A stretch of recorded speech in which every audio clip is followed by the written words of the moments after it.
राम भगवान को मानने के लिए हिंदू होना ज़रूरी नहीं है, उनको मानने के लिए दिल अच्छा होना चाहिए, एक अच्छा इंसान होना चाहिए और दिल में जज्बा होना चाहिए, बस। जय श्री राम। রাম মন্দিরে ঘটে গেল এক এমন ঘটনা যা গোটা বিশ্ববাসীকে স্তব্ধ করে দিয়েছে। রাম মন্দিরে ভগবান রামের মূর্তির প্রাণ প্রতিষ্ঠার সময় নির্ধারিত হয়ে গেছে। বহু বছরের সংঘর্ষের পর অবশেষে মানুষ সেই আনন্দের দিন দেখতে চলেছে, যার জন্য এত বছর ধরে অপেক্ষা করেছিল। রাম মন্দিরের দরজা এবার ভক্তদের জন্য খুলে দেওয়ার কথা চলছে, কিন্তু তারই মধ্যে ঘটল এক এমন ঘটনা যার জন্য সবার মধ্যে কোলাহল শুরু হয়ে গেছে। আজকের ভিডিওতে আমরা সেই রহস্যগুলি সম্পর্কে আলোচনা করব, যেগুলো প্রত্যেক ভারতীয় তথা বিশ্ববাসীর জানা উচিত। আজকের ভিডিওটি দেখার পর প্রত্যেক সনাতনী গর্ববোধ করবেন। তার আগে সবাই কমেন্টে জয় শ্রীরাম লিখবেন। সকলকে পুরাণ কথা নতুন একটি ভিডিওতে স্বাগত। আজকে আপনারা জানবেন রাম মন্দিরের কোন রহস্য ভেদ হলো। ভিডিওতে এগোনোর আগে সবাই কাইন্ডলি আমাদের চ্যানেলটি সাবস্ক্রাইব করে নেবেন। রাম মন্দিরের নির্মাণের জন্য অনেক ধরনের পরিকল্পনা করা হয়েছিল। বিভিন্ন ধরনের প্ল্যান তৈরির পাশাপাশি বিভিন্ন উন্নত প্রযুক্তির ব্যবহার, সব মিলিয়ে এক নতুন ইতিহাস তৈরির সূচনা হয়েছিল, যাতে মন্দিরে কোনো রকম ত্রুটি না থাকে। পাশাপাশি এই মন্দিরের সৌন্দর্যকে গোটা পৃথিবীর সামনে পৌঁছে দেওয়া যায় সেটাই দেখা হচ্ছিল।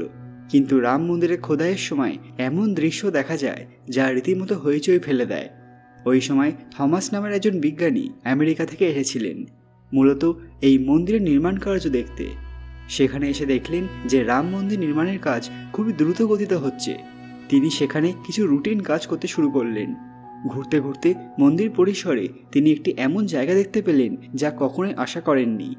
এই জায়গার মাটি অত্যন্ত নরম, অথচ মন্দির নির্মাণের স্থানে এত নরম জায়গা কিভাবে সম্ভব? তিনি কিছু লোককে ডেকে সেই জায়গা খনন করতে বললেন।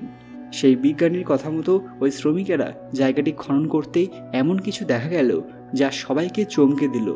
ঘুরতে ঘুরতে সেই স্থান থেকে জলের ধারা বেরিয়ে আসে। কেউ কোনোভাবে বুঝতেই পারছিলেন না যে এই স্থানে খননের ফলে জলের ধারা কিভাবে বের হতে পারে। এই জলকে পরীক্ষা করে বোঝা গেল এটা অযোধ্যার সরজু নদীর জল। ভগবান শ্রীরামের বড় চমৎকারের কারণেই শ্রীরাম মন্দিরের নির্মাণে সরজু নদীর প্রবেশ চিন্তাই করা যায় না। তার থেকেও বেশি চিন্তার বিষয় হলো যে যদি মন্দির নির্মাণের সময় জলের সন্ধান পাওয়া যায় তাহলে কিভাবে এই কনস্ট্রাকশন শেষ করা যাবে। কারণ মাটিতে যদি জলের উপস্থিতি থাকে তাহলে তো বিল্ডিংটি ভেতর থেকে দুর্বল হয়ে পড়বে। আর আগে সার্ভে করেও এই জিনিস তখন দেখতে পাওয়া যায়নি। হঠাৎ এরকম ঘটতেই সবার মাথায় চিন্তার মেঘ দেখা দেয়। শেষ পর্যন্ত কোনো রাস্তা না পেয়ে সবাই ভগবান শ্রীরামের স্তুতি করতে লাগলেন। কারণ এই জলের ধারা যদি সঠিক সময়ে বন্ধ না হয় তাহলে মন্দিরের নির্মাণের কাজ কখনোই শেষ হবে না। আচমকা ঘটে যায় এক অলৌকিক ঘটনা। নির্মাণ কাজ পুনরায় শুরু হতেই সেই জলের ধারা আপনা আপনি বন্ধ হয়ে যায়, যা দেখে সবাই অত্যন্ত খুশি হন এবং মন্দির নির্মাণের কাজ শুরু করেন। শুধু এটা নয়, ঘটেছিল আরও একটি বড় ঘটনা যা এর থেকেও বেশি রহস্যজনক। সাল 2003-এ হাইকোর্টের থেকে আর্কিওলজিক্যাল সার্ভে অফ ইন্ডিয়াকে এই মন্দির শোধনের কাজ দেওয়া হয়েছিল। এএসআই আদেশ পেতেই এই কাজ শুরু করে দিয়েছিল। এই খনন কার্য চলাকালীন এএসআইয়ের টিম এমন কিছু দেখতে পায় যা দেখে সবাই হতভম্ব হয়ে যান। শুধু তাই নয়, সরকারও অবাক হয়ে যায়। এমনকি 2020 সালে রাম মন্দির নির্মাণের কাজ শুরু হওয়ার আগেও সেখানে পাওয়া যায় কিছু রহস্যময় জিনিস, যার জন্য রাম মন্দিরের কাজ থামিয়ে দিতে হয়েছিল। আসলে এখানে কি পাওয়া গিয়েছিল যা দেখে সবাই স্তম্ভিত হয়ে যান? প্রথম থেকেই এই জায়গাকে নিয়ে নানান বিতর্ক হয়ে আসছে। 1992 সালে এই স্থান থেকে 3টি শিলালিপি উদ্ধার করা হয়, যার মধ্যে একটিতে ভগবান বিষ্ণুর উল্লেখ পাওয়া যায়, যা নাগরী লিপিতে লেখা ছিল। হাইকোর্টের আদেশে এএসআই এই জায়গায় খনন কার্য শুরু করে। প্রায় 2 মাস পর্যন্ত এই কাজ চলে। খোদাইয়ে এমন কিছু জিনিস পাওয়া যায় যা দেখে সবাই স্তম্ভিত হয়ে যান। তাদের রিপোর্ট থেকে জানা যায় যে সেখানে খনন কার্য করে অনেকগুলো রহস্যময় জিনিস পাওয়া গেছে, যার মধ্যে রয়েছে বিভিন্ন স্তম্ভের নিচের অংশ যা কাঁচা ইট দিয়ে তৈরি। একটি অংশ আরেকটি থেকে প্রায় 3.5 মিটার দূরে অবস্থিত। একটি পত্রিকায় দাবি করা হয় যে প্রত্যেকটি স্তম্ভ ভিন্ন সময়কালের, এমনকি সবগুলো স্তম্ভ নয়, দেওয়ালের অবশেষ। এখানে 2টো কবরও পাওয়া গেছিল, যা নিয়ে বেশ বিতর্ক হয়েছিল।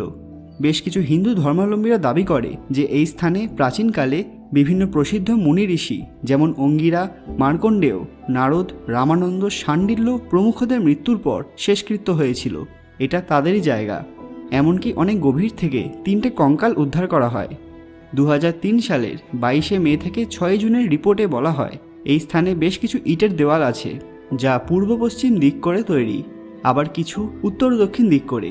রঙিন মেঝে, প্রায় 1.64 মিটার উঁচু ব্ল্যাক স্টোন পিলার অবধি পাওয়া গেছে। অনেক ছোট ছোট পাথর পাওয়া যায় যা আজকের দিনে বিলুপ্ত। এগুলোর ওপর কিছু না কিছু অঙ্কন করা ছিল।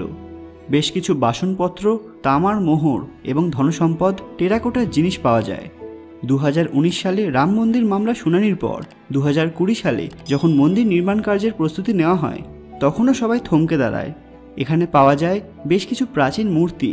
ট্রাস্ট থেকে দাবি করা হয় যে এখান থেকে উদ্ধার করা হয়েছে প্রায় 5 ফিটের শিবলিঙ্গ, তার সঙ্গে আরও কিছু জিনিস। কলস পুষ্প স্থাপত্য, দেবী দেবতাদের খণ্ডিত মূর্তি, ব্ল্যাক টাচ স্টোনের স্তম্ভ পাওয়া গেলে সব দিকেই এই নিয়ে চর্চা শুরু হয়। মন্দির পুনর্নির্মাণের কাজের সময় মাটির তলা থেকে এইসব জিনিস প্রাপ্ত হলে নানান প্রশ্ন এবং বিতর্কের সৃষ্টি হয়। এই কাজ কিছু সময়ের জন্য স্থগিত রাখা হয়েছিল। ট্রাস্ট থেকে দাবি করা হয় যে এখান থেকে উদ্ধার করা হয়েছে 5 ফিটের শিবলিঙ্গ, তার সঙ্গে কলস পুষ্প স্থাপত্য, দেবী দেবতাদের খণ্ডিত মূর্তি, 7টি ব্ল্যাক টাচ স্টোনের স্তম্ভ। মাটির তলা থেকে প্রাপ্ত বিগ্রহ সহ সমস্ত জিনিস হিন্দু তথা সনাতন ধর্মের। এ বিষয়ে কোনো প্রশ্নই চলে না। রাম মন্দির নিয়ে বিতর্কের ঝড় নতুন নয়।